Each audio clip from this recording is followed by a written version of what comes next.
アンティオキアのアレクサンドロスはスタンド使いかい？私は君のことを言ってるんでもあるんだ。君は私をいつか裏切るのか？君は王の中の王だ。君がどこへ行き着くのか。僕はそれについていきたい。 He blushes. What if I told you I'd like it? Poochie says as he leans in seductively for... Ryan, what the fuck? Keeping a consistent upload schedule was, a little hard, especially when it demands keeping one topic consistent fresh. But rather than touch grass, I decided to fight my inner demons in a cooler way. Jojo. This action-packed balls-to-the-walls anime is the embodiment of pure testosterone. On steroids. It is objectively one of the greatest shows known to man, and as much as I hate to admit it, I'm down in the trenches with all you degenerates that read manga, and it's pretty damn good too. So what better way to celebrate this love of mine than to mix business and pleasure? And with that, I bring you Terraria, but in Jojo's Bizzare Adventure. Let's skip the exploration, the building, the blah blah blah past episodes, and jump right to the good stuff. I went to check out mod-specific items, and... Jesus Christ! No, the other one. Close enough. The last time I tried this mod, there were only 3 items. The stand arrow, Star Platinum, and the KFC one. But look at all this, man! You got gauntlets, armor, weapons. There's enough here to make a whole nother video. Be still, my beating heart. They really overhauled this mod since the last time I took a look at it. Rather than get caught up in the details, though, I figured we should jump to the good stuff, the stands. And so I figured I'd pick out an easy stand that would help me just get through a little bit of the early game, you know? Deal with some of the slimes and whatnot. So I got Tusk Act 4, and Tusk punched him so hard, he died instantly. Not in this universe, in every universe. He punched him through the universes. He killed all parallel universe versions of him.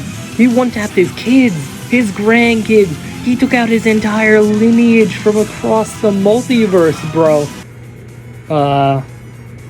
Going back to Terraria.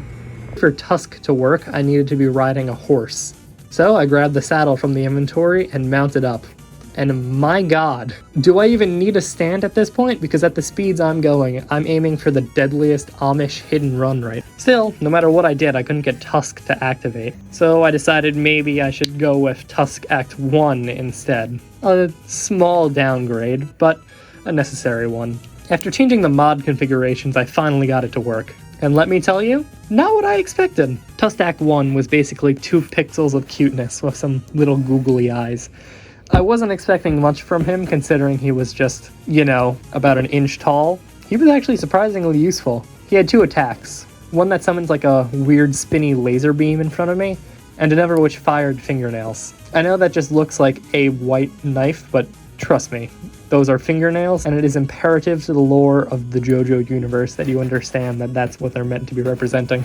After messing around with Tusk for a bit, I decided it was time to whip out the real deal. I brought out Tusk Act 4, and if the first one surprised me, my god, what did they do to my boy? Ignoring the apparent anorexia Tusk developed after Araki absolutely shafted him in the 9th act, I figured it was about time we tested him out on a real enemy, King Slime.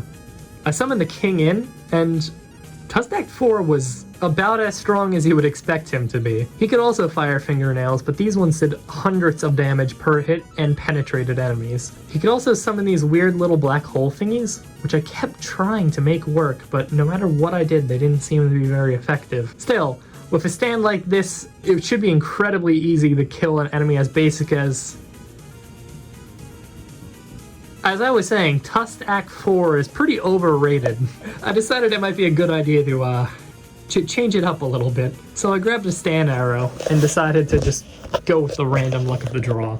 The first stand I got was Zahando, which I was actually pretty excited for, considering he's one of my favorite stands in the entire series. Sadly though, he didn't really have a special ability at this early of a stage, so all he could really do was punch things kind of fast. That's not to say he wasn't strong, of course. After dying again, I decided it was more than enough time before I went back to the roulette. I picked up 3 more stand arrows and tried them out. The first one I got was surprising, but a welcome surprise to be sure. It's called Bad Company. Now this stand is what we call a group stand, in that unlike the one giant floaty punchy ghost of the other ones, it's actually comprised of a bunch of little dudes. In particular, little army dudes. I had no idea how the mod would implement it, and they tried their best, I'll say, but in the end it kind of worked as a worse pirate summon. They just kind of followed you around jankily and then shot wherever your cursor was pointing. The trouble is their shots can't go through walls, they're very small, so they end up shooting upwards into blocks, and even when they do hit, it does like 9 damage on average. So I decided to try out the other arrows. I forgot there was like a 50% chance they kill you instantly. On the bright side though, I got stone free out of it. This time I decided that I would skip the baby mode and grab the phase 4 version in order to use out my special abilities that come with each stand's fully evolved form. Stone Free in particular had an interesting one. In the anime, Stone Free can uncurl its body to the size of a string and use that to set traps up to ensnare its enemies. The description seemed to indicate it could do a similar thing in the game, and so I decided to start spamming buttons, hoping I would find the one that would work while I was fighting King Slime. I really don't know why I was expecting this to go any better than the last 2 times. At this point, I was having fun with the mod, but I was pissed. I never had a problem with King Slime before I started being a YouTuber, and as much as I jokingly like to think that, oh, he's like the hardest challenge in the entire game, for whatever reason, the more I joke about him, the more I seem to struggle against him, no matter what the circumstances are.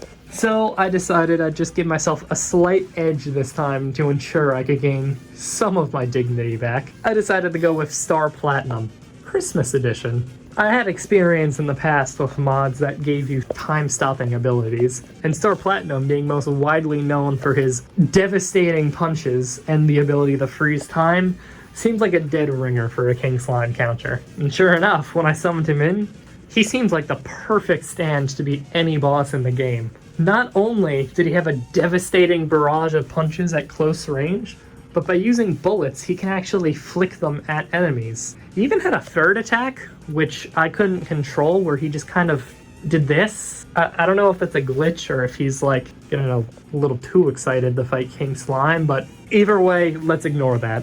In the end, King Slime's health was shredded, and I finished him off with a nice clean time stop. At the end, I came out with a respectable kill-death ratio of 4-1. Stay winning, baby. King Slime is nothing. After finally conquering the hardest challenge in Terraria and messing around with stands for a while, I realized there was one more boss that I hadn't beaten yet. My own inner demons. I had gone so far, killed so many enemies. I had rejected my humanity and lost what made me human at this point.